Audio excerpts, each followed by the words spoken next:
Assalamualaikum warahmatullahi wabarakatuh. Bismillahirrahmanirrahim. Alhamdulillahirrahmanirrahim. Hamdan katsiran thayyiban barakan fi hamdan yuwafi ni'amahu wa yukafi'u mazidah. Ya Rabbana lakal hamdu kama yanbaghi li jalali wajhikal karim azim sultani. Wassalatu wassalamu ala sayyidina wa habibina wa syafi'ina maulana Muhammad wa ala alihi wa sahbihi wasallim tasliman katsiran bi rahmatika arhamar rahimin. Ya Arhamar Rahimin, Ya Arhamar Rahimin, irhamna bi rahmatika al-wasi'ah wa'afina wa'fu 'anna wa 'ala ta'atika wa syukrika 'inna.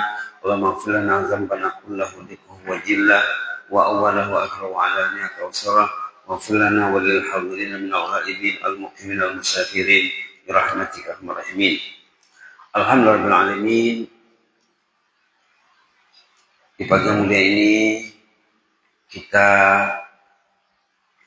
memperbarui ucapan terima kasih, syukur dan tahmid kita kepada Allah. Para jemaah salat subuh Masjid An-Nur RT 8 Duren Lidang, serta selawat dan salam untuk junjungan kita Rasulullah Muhammad SAW. Pagi ini kita lanjutkan sorotan terhadap kunjungan ziarah sahabat dari Malaysia ke Masjid An-Nur hari Sabtu pagi. Kemarin juga kita menyorot tentang sifat ahli jannah, bahwa orang yang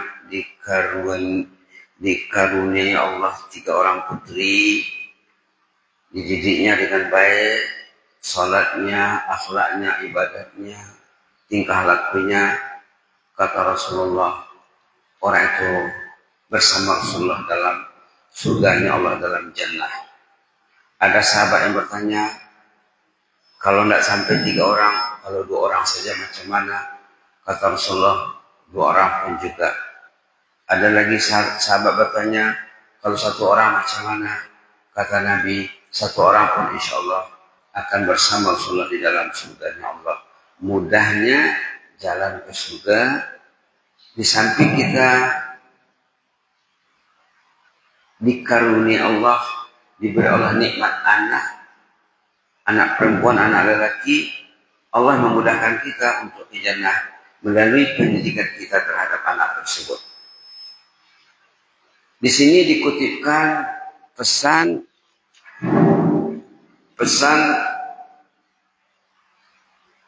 sahabat kita ini. Katanya manusia itu ada 3 golongan. 1 hidup untuk makan, katanya. 2 makan untuk hidup. Ketiga, hidup untuk ibadah. Wa ma khalaqtul jinna wal insa illa liya'budun. Kalau orangnya hidup untuk ibadah, mesti ringan langkahnya datang ke rumah Allah. Karena rumah Allah ini rumah ibadah, pusat tempat kita beribadah, yang kita dipanggil dimakani sehari semalam di sini. Dalam pada ini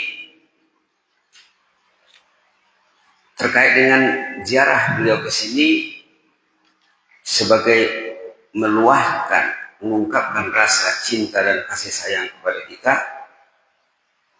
karena dia menjelajah dari Riau, dari Riau ke Sibuan, ke Sedimpuan, kemudian Angkola, Madinah, Rangkumi, Dalam Lidang, Rubah Baru, Maga, sekarang di Bukit Tinggi.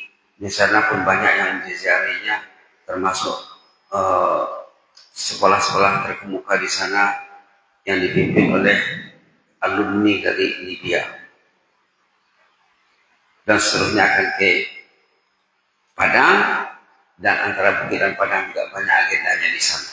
Yang jelasnya kita dapat membaca bahwa kedatangan beliau ini adalah tanda mahabbah, namanya kasih sayang.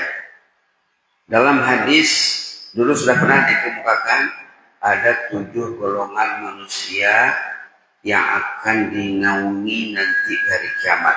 Sab'atun yadhilluhumullahu yawma la dhilla illa dhilluh. 7 golongan manusia yang akan dinaungi Allah nanti dari kiamat sana. Satu, imam yang adil, pemimpin yang adil. Kedua, anak muda yang taat dari kecil. Nah, yang taat dari kecil. Nah, mungkin sahabat kita ini termasuk di dalamnya, insya Allah ya. Yang ketiga, rojulun qalbu mu'allaqun bil masajid. Orang yang hatinya hati masjid. Nah, sahabat kita ini waktu kuliah di Libya dulu memang muadzin di sana. Berapa tahun dia jadi muadzin. Kemudian sesudah selesai kuliah, sewaktu berada di Kuala Lumpur, dia juga muadzin dan imam di salah satu masjid terkemuka di Kuala Lumpur, namanya Masjid Al-Firdaus. Dan di dekat kediamannya, di rumah kediamannya sekarang di luar Kuala Lumpur juga ada musholla di sana. Beliau juga termasuk penggerak, termasuk imam dan murabbi di sana. Rajulun qalbuhu mu'allaqun fil masajid. Orang yang hatinya terpaut di masjid. Jadi sahabat kita ini memang nampak keterpautan hatinya, nampak ketergantungan hatinya di masjid. Kesini pun dia dari masjid ke masjid. Masjid Darul Ikhlas, Masjid An-Nur, masjid kita ini, dan lain sebagainya. Kemudian seterusnya, warjulani mutahabba fillah ijtama alaih. Dua orang yang bersahabat, saling mencintai, berpisah dan bercerai karena cinta. Termasuklah sahabat kita juga ya. Kemudian warjulun da'u imra'atun zatun husnin wa jamal. Orang yang diajak perempuan berbuat yang tak baik, lalu dia mengatakan inni akhafullah. Mudah-mudahan kita dilindungi Allah dari sifat ini ya. Warajulun tasaddaqa bisadaqah. Orang yang rajin bersedekah. Kawan kita ini memang termasuklah di dalamnya. Mudah-mudahan kita juga insya Allah. Terakhir yang ketujuh, warajulun zakarallah khalian fafadal aina. Orang yang berzikir kepada Allah waktu menyendiri, waktu bersunyi diri, lalu air matanya dari berlinang. Mudah-mudahan beliau dan kita juga termasuk di dalamnya. Dalam hadis lain, yang tadi itu muttafaq alaih ya, yang tadi itu hadis muttafaq alaih riwayat Bukhari Muslim. Dalam hadis lain di sini dibilang pada hari kiamat kelak Allah akan menyerukan kepada umat manusia, ainal mutahabbuna bijalali, di mana mereka yang saling mencintai karena aku. Nah, cintanya ini kita fokuskan sedikit ke cinta. Orang yang saling mencintai nanti di hari kiamat dipanggil Allah. Ainal mutahabbuna bijalali, di mana orang yang saling mencintai demi keagungan dan kebesaranku, kata Allah. Al-yawm adhilluhum fi dhilli yawma la dhilla illa dhilluh. Hari ini aku akan menaungi mereka pada hari yang tiada tempat berteduh, tiada tempat bernaung kecuali naungan Allah saja. Jadi ada panggilan khusus untuk orang yang saling mencintai ya. Tadi hadis dari Imam Muslim. Berikutnya hadis riwayat Imam Muslim juga. Rasulullah bersumpah di sini, wallazi nafsi biyadih, demi Allah yang diriku dalam kekuasaannya, la tadkhulul jannata hatta tu'minu. Kamu jangan harap nak masuk jannah kalau kamu tidak beriman. Wala tu'minu hatta tahabbu. Kamu tidak dikatakan mukmin sebelum kamu saling mencintai. Cinta itu membuktikan iman. Nah.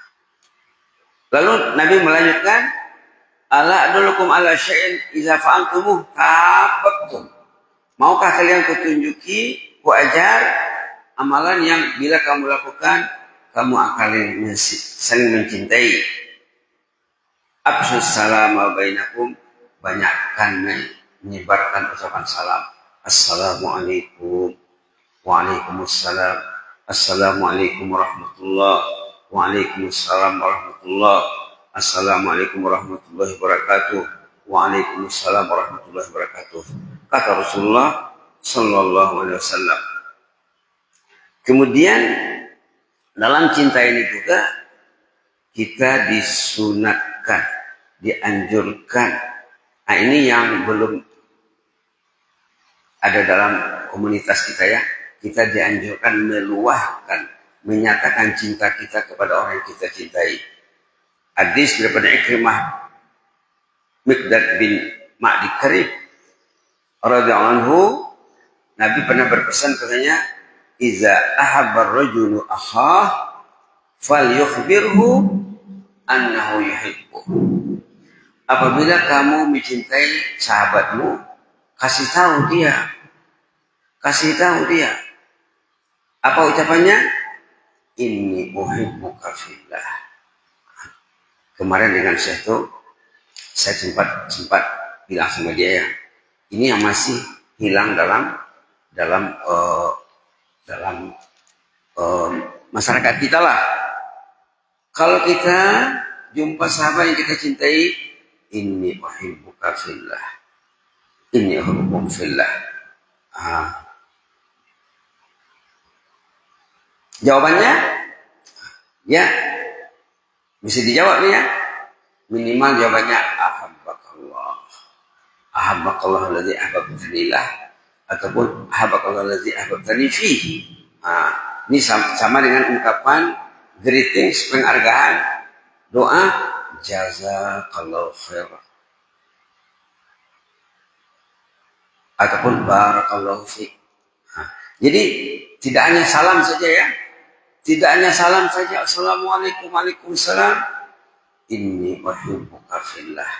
Saya mencintai Anda demi membuktikan kecintaan aku kepada Allah, demi keimananku kepada Allah. Jadi kita akan belajar lagi lah ya.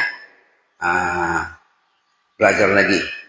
Ada di sini cerita dari Abu Hurairah juga.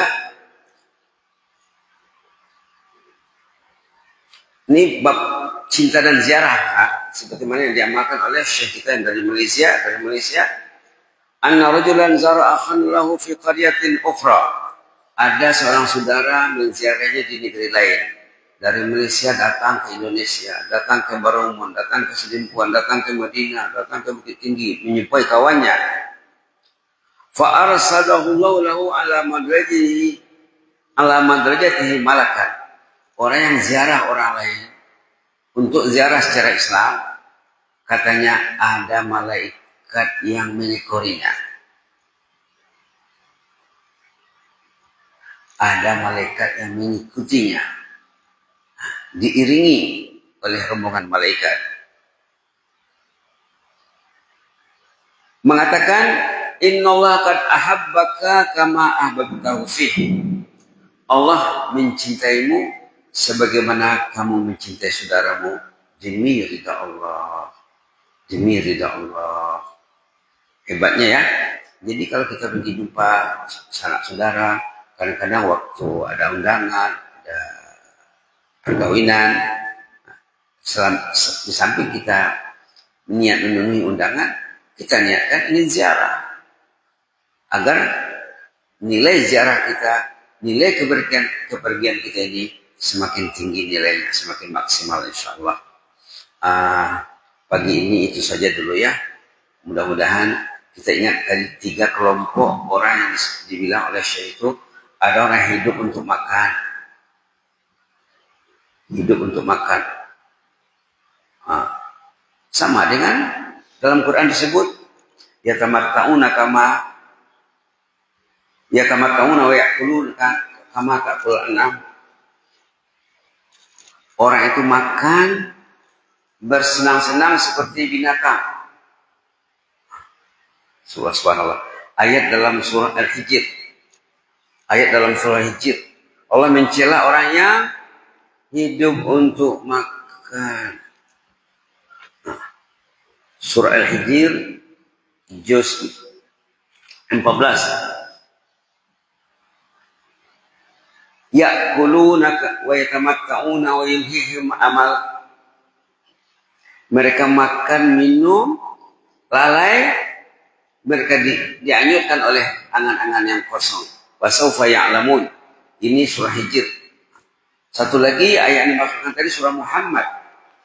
Surah Muhammad, orang itu makan minum bersenang-senang seperti binatang katanya. Nauzubillah.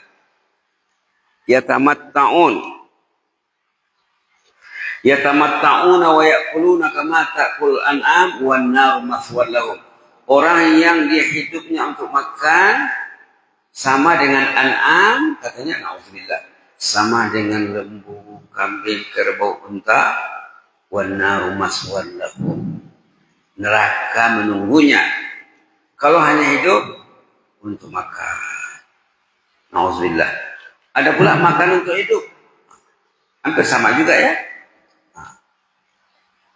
Makan untuk hidup sehingga dia tidak peduli halal haram. Mungkin dia mencari sumber keuangan dari sumber yang haram. Terjadilah penyalahgunaan kekuasaan, penyalahgunaan contohnya dana untuk rakyat diambilnya, dikautnya. Nauzubillah. Sementara kita adalah hidup untuk ibadah. Tidur kita ibadat, ke sawah ke ladang ibadat, ke kantor ibadat, makan ibadat, mandi ibadat, semuanya ibadat. Inna salati wa nusuki wa mahyaya wa mamati lillah. Ayat dalam surah Al-An'am. Salatku, inna salati wa nusuki, ibadatku, hidup dan matiku untuk Allah. Tidur pun dikira sebagai ibadah. Tengok ayatnya dalam surah Al-An'am ayat 162 halaman 150. Inna salati wa nusuki wa mahyaya wa mamati lillahi rabbil alamin, yang kita baca dalam doa al-istiftah ataupun doa istiftah. Salatku, ibadatku, hidup matiku untuk Allah. Bahkan sahabat Nabi zaman dulu dibilang apa? Tidur saya bernilai qiyamul lail, salat saya juga dikira qiyamul lail. Katanya, ini ahtasibu qaumati kama ahtasibu naumati. Kata sahabat Nabi, aku menilai tidurku ibadat, salatku juga ibadat. Begitulah pembahagian yang dibuat oleh Syekh kita ini. Ada orang hidup untuk makan, ada makan untuk hidup. Sementara pilihan yang dicari, yang ditarget, hidup untuk ibadah, makan untuk ibadah, semuanya untuk ibadah. Mudah-mudahan bermanfaat. Jazakumullah khairan. Inni uhibbukum fillah wa astaudiukumullah. Wassalamualaikum warahmatullahi wabarakatuh.